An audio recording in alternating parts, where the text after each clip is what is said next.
Shalom saudara, senang dapat berjumpa kembali dalam kesempatan kali ini. Dalam devotion kali ini saya akan beri judul Tetap Ada. Saudara, pernahkah berpikir mengapa ketika kita melakukan hal yang baik, masalah tetap ada? Atau mungkin mengapa ketika kita melakukan kesalahan sekecil apapun, masalah juga tetap ada saudara?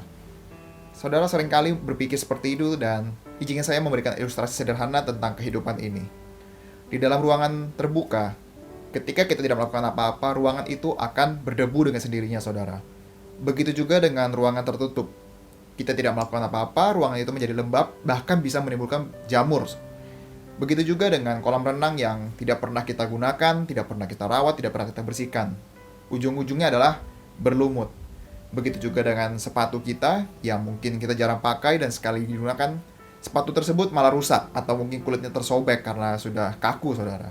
Saya mengambil dua kisah di Alkitab yang cukup menggambarkan di mana ketika kita taat maupun ketika kita tidak taat, masalah tetap ada dalam kehidupan kita. Kisah pertama adalah kisah Daniel.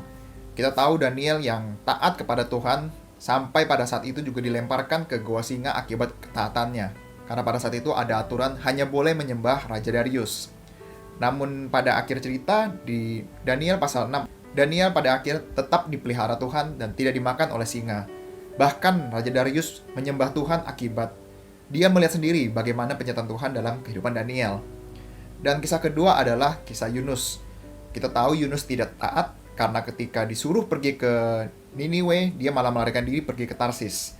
Dan pada akhirnya badai hebat menghantam kapal yang dinaiki Yunus, dan pada akhirnya Yunus harus dilemparkan dan dimakan oleh ikan besar. Dan namun pada Yunus pasal 2, Yunus berseru kepada Tuhan dan akhirnya Tuhan berfirman kepada ikan besar untuk memuntahkan Yunus ke daratan. Masih banyak kisah dalam Alkitab yang menggambarkan situasi serupa.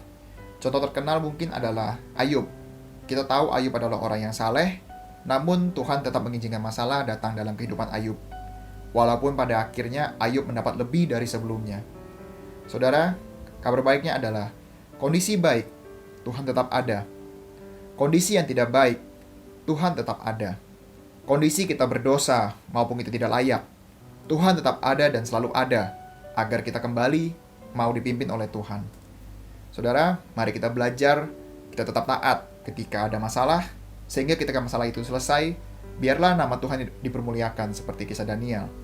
Dan ketika kita berbuat salah atau kita tidak taat, marilah kita berseru kepada Tuhan, kita memohon ampun seperti Nabi Yunus, agar kita dapat kembali menjadi berkat, dan Tuhan mengizinkan kita menjadi berkat lebih dari sebelumnya, saudara. Saudara, saya akan tutup dalam Ulangan pasal 31 ayat 8. Saya akan bacakan untuk saudara, dan beginilah firman Tuhan. Sebab Tuhan dia sendiri akan berjalan di depanmu. Dia sendiri akan menyertai engkau.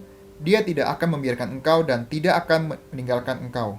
Janganlah takut dan janganlah patah hati. Ingat saudara, Tuhan tetap ada dan selalu ada. Dari hari ini sampai selama-lamanya. Amin. Kiranya dapat menjadi berkat dan Tuhan Yesus memberkati.